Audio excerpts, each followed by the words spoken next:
Now we come to chapter 31, Gandhabba-samyutta. Gandhabbas are fairies that live in trees.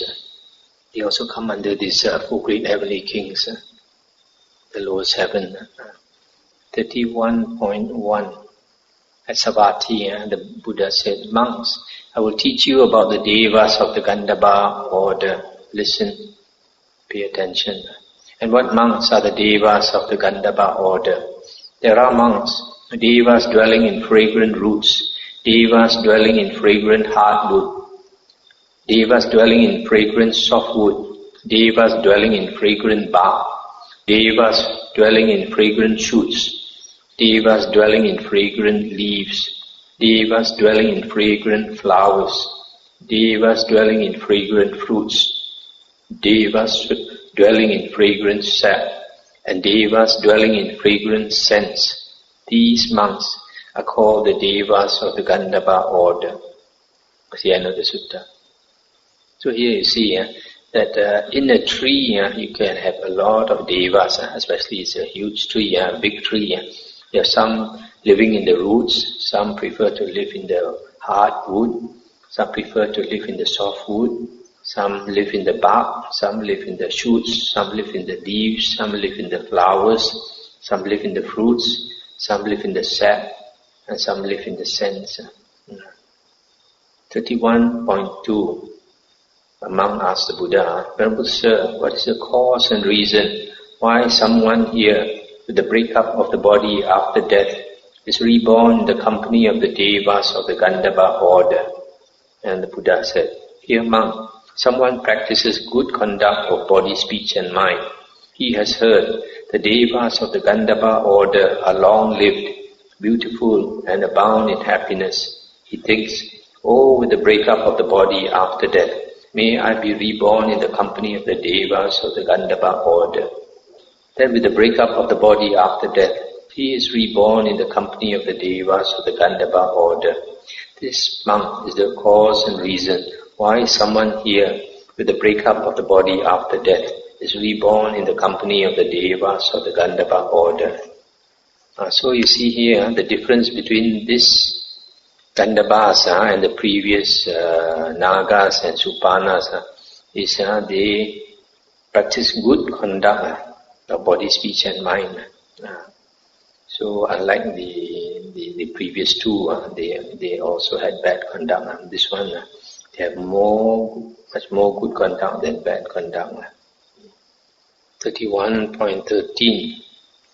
The monk asked the Buddha, Venerable Sir, what is the cause and reason why someone here, with the breakup of the body after death, is reborn in the company of the devas who dwell in fragrant roots?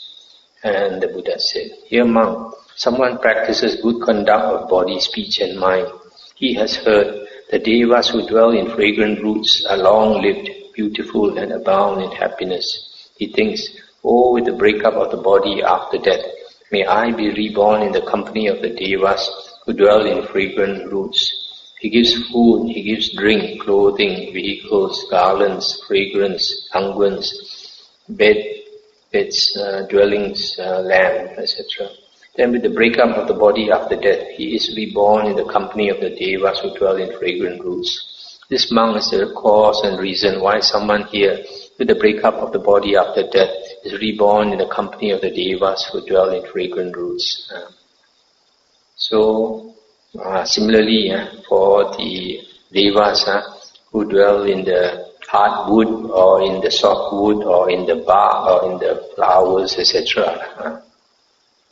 I think you notice also one thing different of these Gandhabbas from the previous two is that they don't have the 4 classes of birth.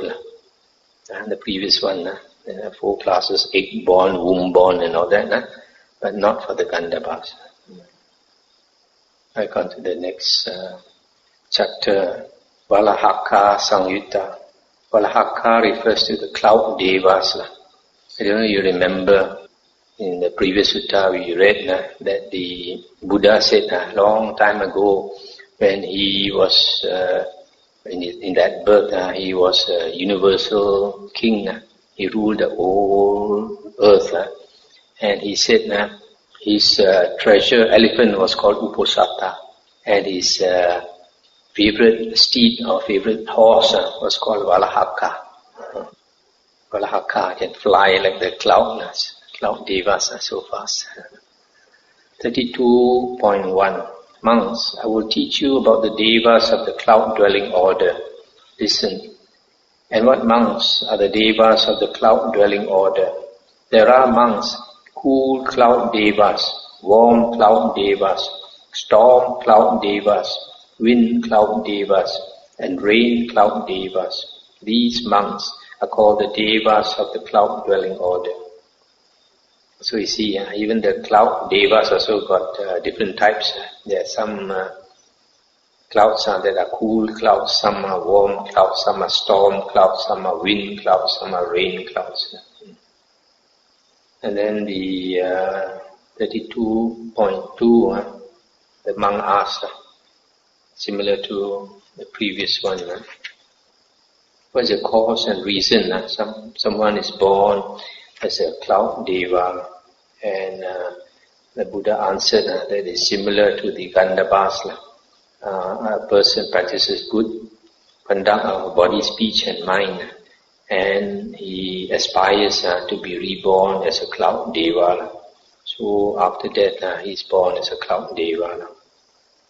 And then Sutta 32.3 is similar to the previous chapter.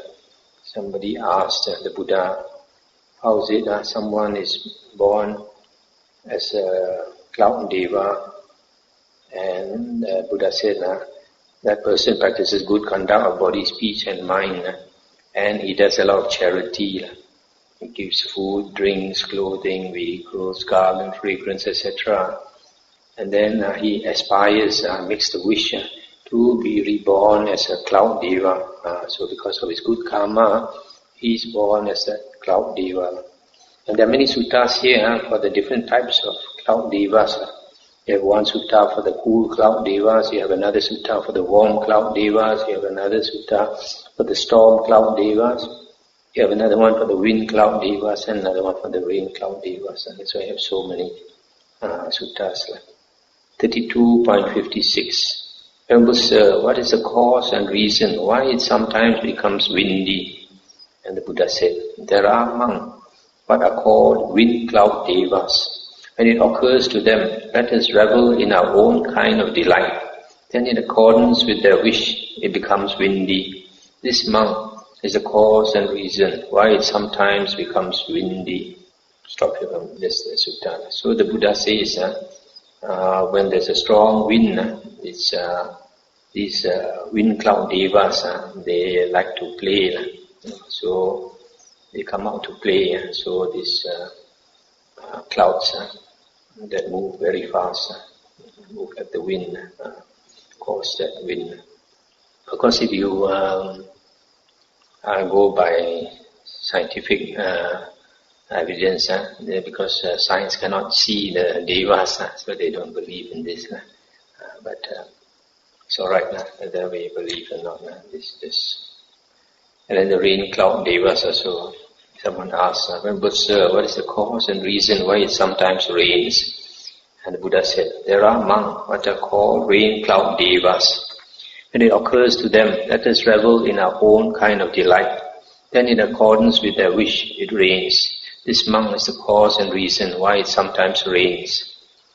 Now this one, although we find it sometimes for some people hard to believe, but sometimes when our karma is very bad, some people, they don't keep the precepts and all that, and the majority of the people committing a lot of evil karmas, a lot of evil deeds, then the devas are unhappy, the Buddha says. And when the devas are unhappy, they refuse to rain, refuse to allow it to rain. So that's why it doesn't rain. And sometimes when they are annoyed also, they storms, they cause storms, and all that. That's the Buddhist explanation. Went to karma and partly because of the devas. Now we come to chapter 33, Vacchagotta-samyutta. This Vacchagotta is an external ascetic. Here is called Wanderer, 33.1 at Savatthi. Then the wanderer Vacchagotta approached the Blessed One and exchanged greetings with him.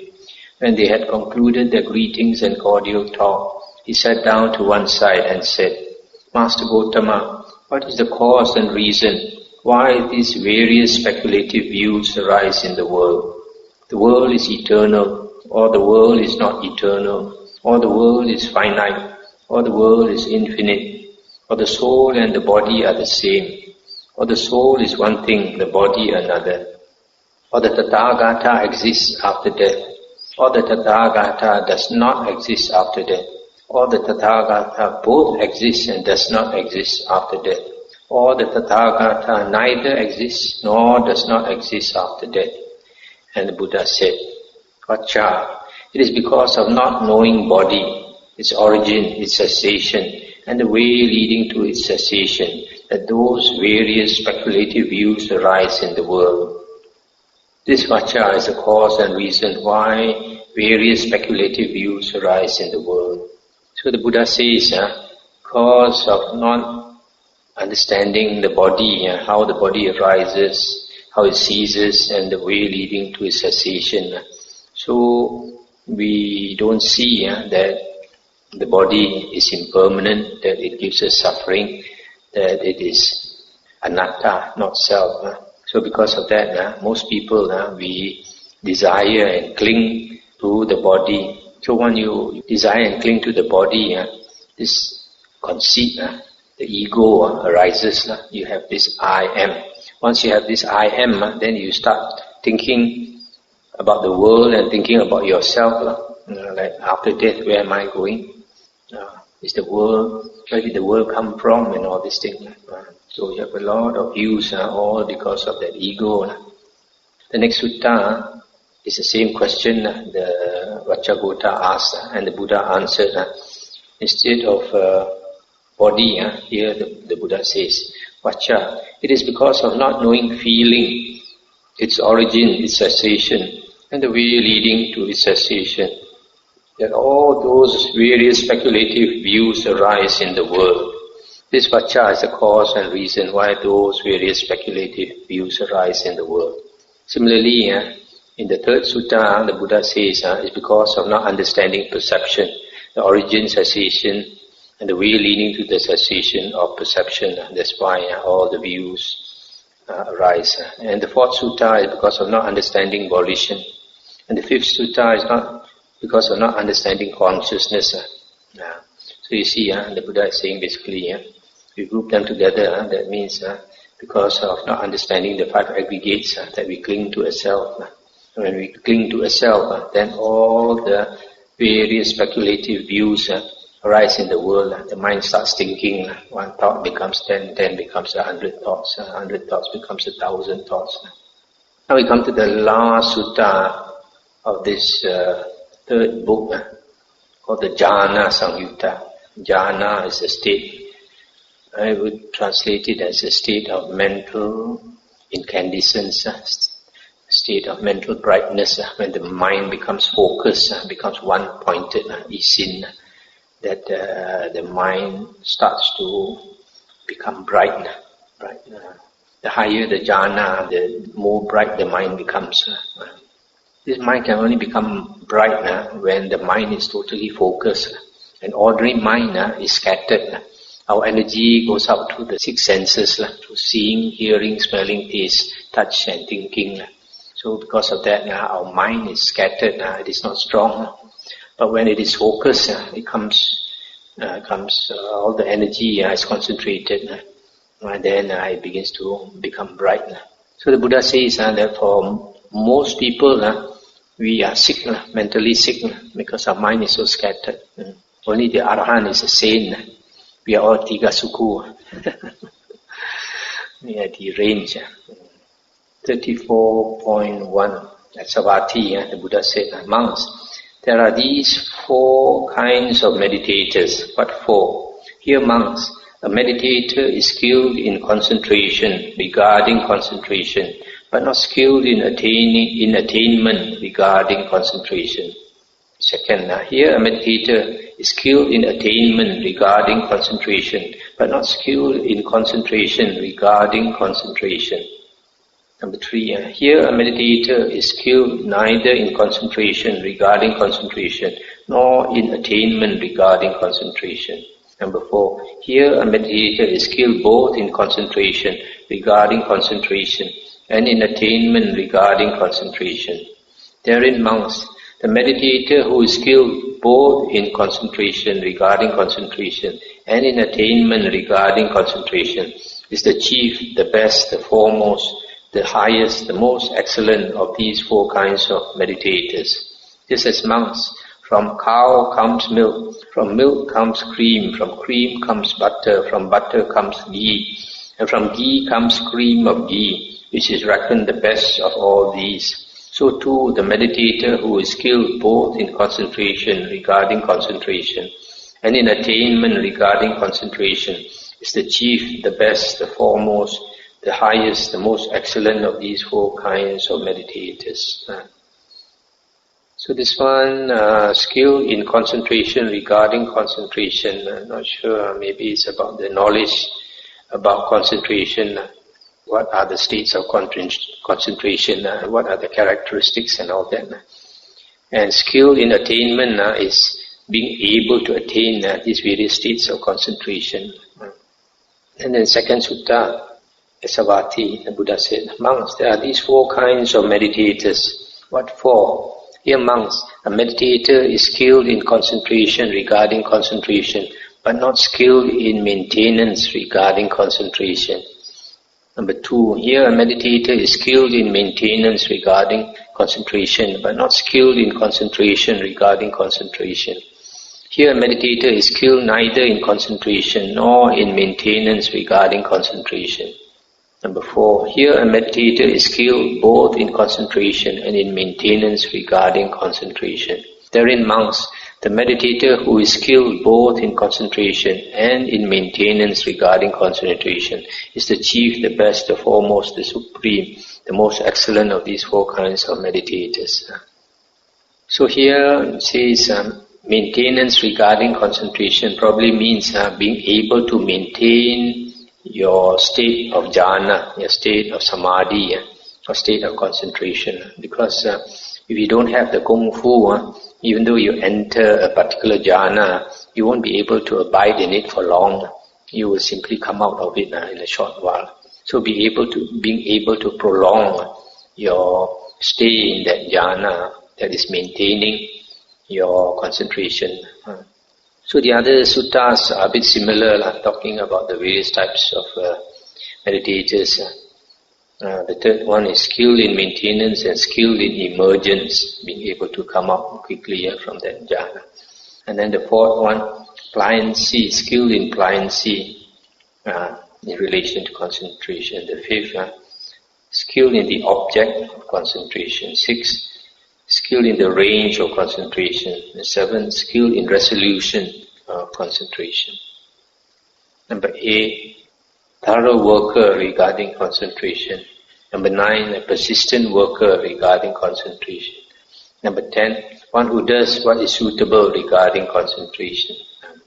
So all these suttas here are all about this, all the different types of states concerning concentration.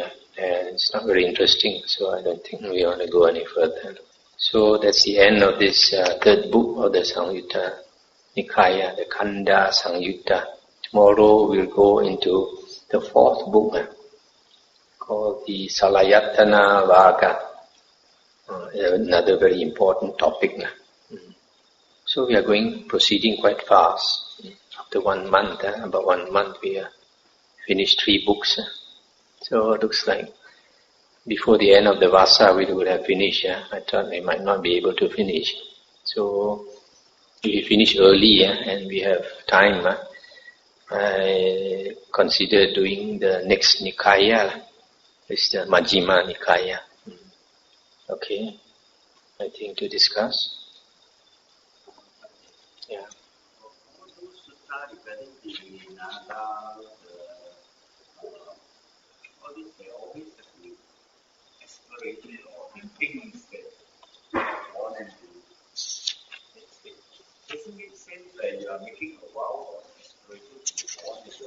Yes, but you must have the supporting karma. You don't have the supporting karma, then there's no point in making a... So the most important actually is the supporting karma. So that means we can make an aspiration to be reborn. Yeah, you can make, but whether it will succeed or not, you don't want to go for holiday in the Deva realm first. Well, this is the human, we are the minimum. Like the Buddha, after becoming a monk with the Buddha Kassapa, then he went to Sita heaven and enjoyed a long time before he came down to struggle so hard. All work and no play makes Jack a dull boy.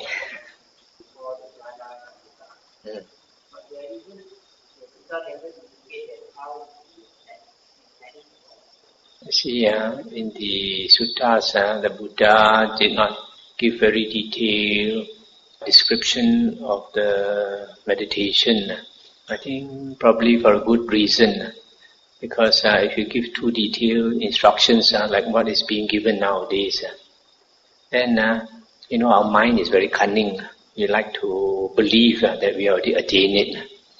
So like some vipassana students, they are supposed to see nama-rupa arising and passing away, and very soon they believe that they can see nama-rupa arising and passing away.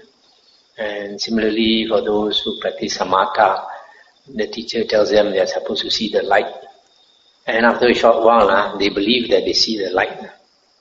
So the Buddha never gave detailed instructions. The Buddha gave the basic instructions which is sufficient. The rest you will go and do the work. You can do the work, and then based on your own experience and your own wisdom to guide you, it's not difficult. The difficult part is whether you are willing to let go or not. When you let go, you go faster. It's like a ship. If you carry a lot of goods on your ship, how can you go like a speedboat? You must throw away all that extra load. Then only your boat will go faster and faster. So like this, prolonging the jhana and all that is from constant abiding. The more you abide in the jhana, then the more you can prolong it. I mean, it's not difficult to understand that. The more you abide in it, and then you're used to that state, then you can easily prolong it. The only thing is like the sutta about the hen making the wish for the chicks to hatch, have to do the work. To sit on the eggs, and then the chickens will hatch. So you keep doing the work, and then only that's the way to become good at it.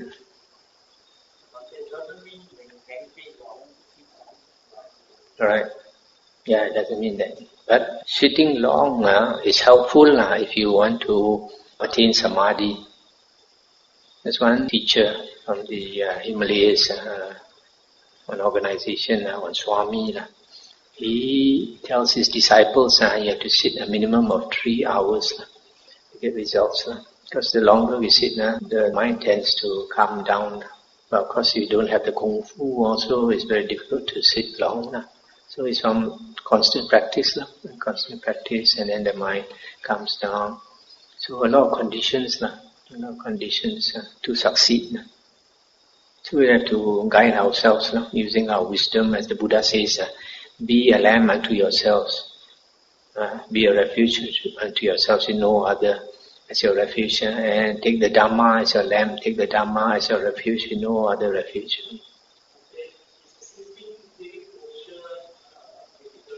Sitting posture is important in the sense that your spine has got to be straight. But whether you cross your leg or not is not important. And not so important. If you sit straight, there are some people, maybe their legs are a bit fat. They have to sit on a chair. It's also okay. As long as your spine is straight. If you sit on a chair, it's best not to use one with a backrest. If there's a backrest, you tend to relax into it. Actually, if a person attains good samadhi, the anger drops very suddenly. If a person attains assess concentration, even some of our Buddhist supporters have told me they practice, and then one day the temper suddenly gone down. The children also notice. So it is mentioned in the suttas that this is assess concentration. When you attain assess concentration, the mind lights up. The mind lights up, and the anger and the lust goes down very much.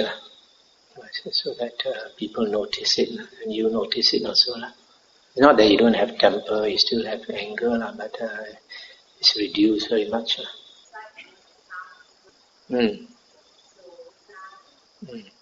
But I notice that anger is generally is connected with ego, and we have ego, and then some things don't go our way, then we get very angry. There's some old ladies and all that, they don't have much ego, so then they don't have much anger also. Well, in a way they are related.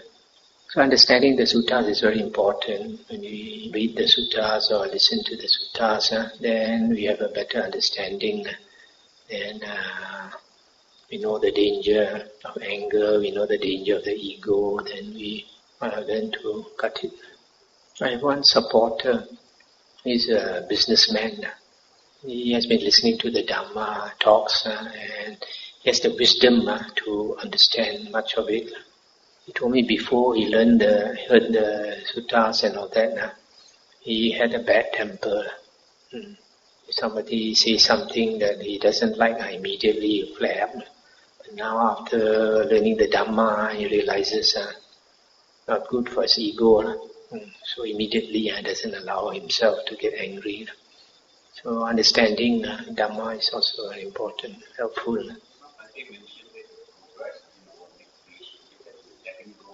Yeah. Letting go of your attachments.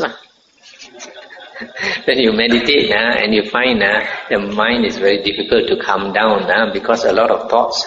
You analyze the thoughts. What are those thoughts? Those are your attachment. Those are you. Those things that you worry about. You keep worrying about those things because you are very attached to those things.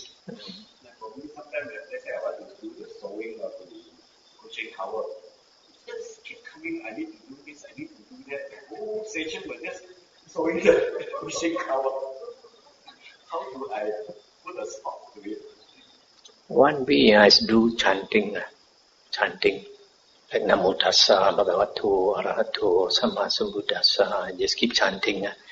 Or Arahang, Arahang, Arahang, Arahang. Something to occupy our mind. Just have something to occupy your mind and you won't wander. No? As they say, idle mind is a devil's workshop.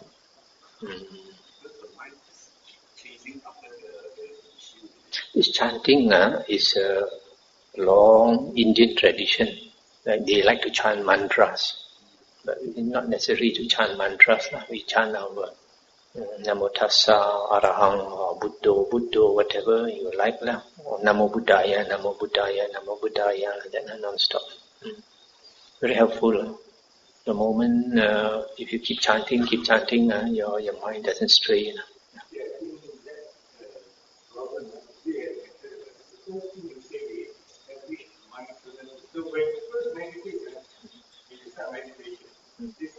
Right.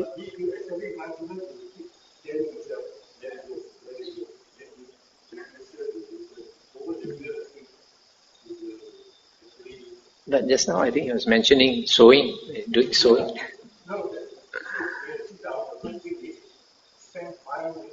No, he's not sitting down. He's trying to sew something and all the thoughts.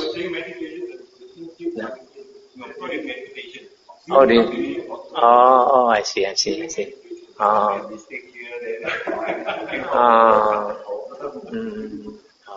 Mind just refuse to let go of the problem, even though I tell myself, forget about it. After a while, it just come back again. That is the chap chop attachment.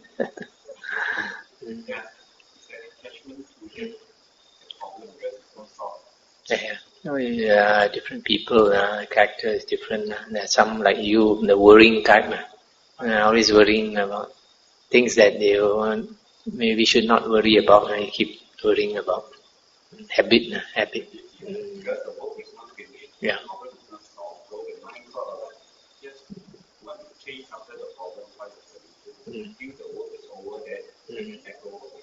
But it also shows actually that you are a very responsible person. That you have something, you want to do it, finish it, you want to do it well and all this. And some people, they tidak apa type, never bother, never worry.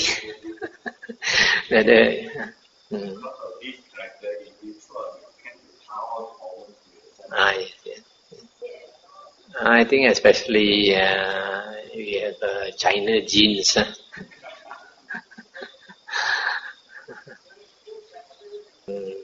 Today's suttas we went through are not so much Dhamma. You mean engage in sexual intercourse? It depends.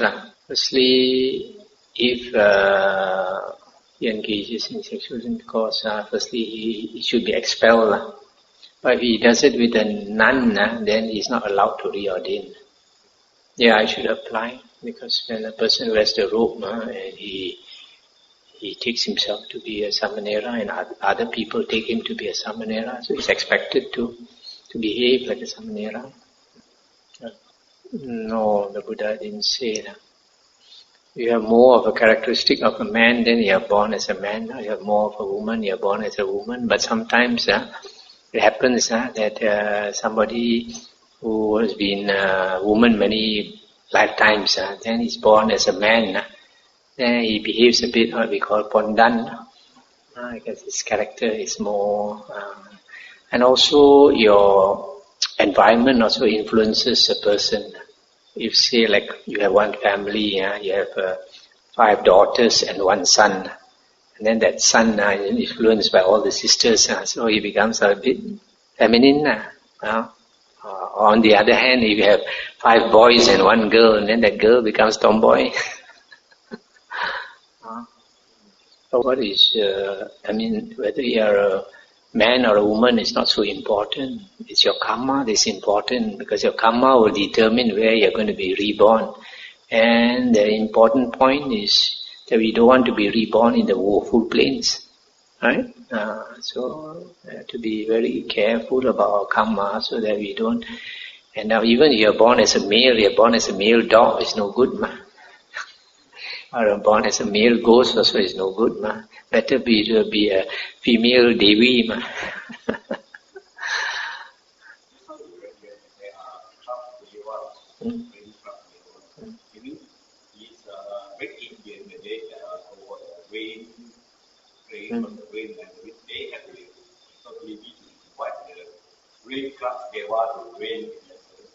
Possible. Yeah. For those people who don't believe in these cloud devas, this is a good reason to believe. Actually, it means, to my interpretation, is to the first step.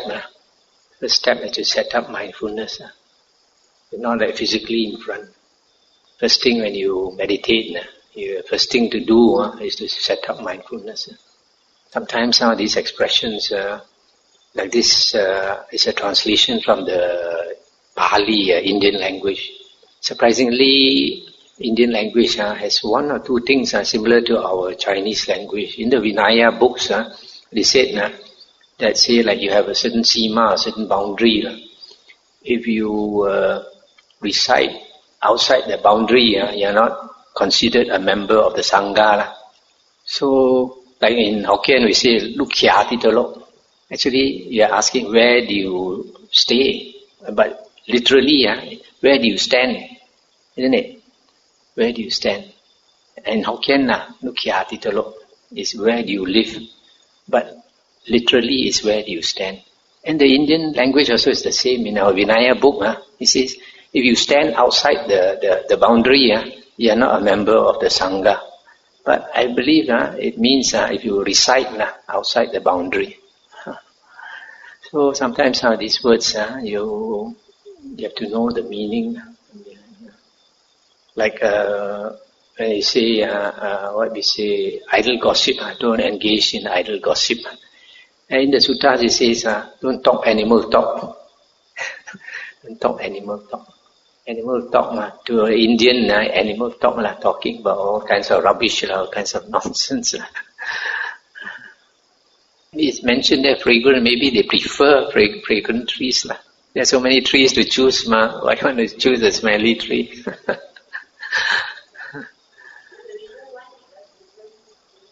Yeah.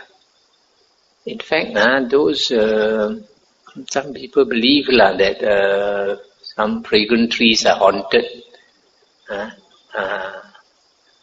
They can't differentiate between deva and a ghost. So because it's spirit, they say it's haunted, meaning ghost actually. Right. Yeah. Yeah, might we make friend to them, whether they are ghosts or they are deva also we make friend. Live and let live. May transfer merit.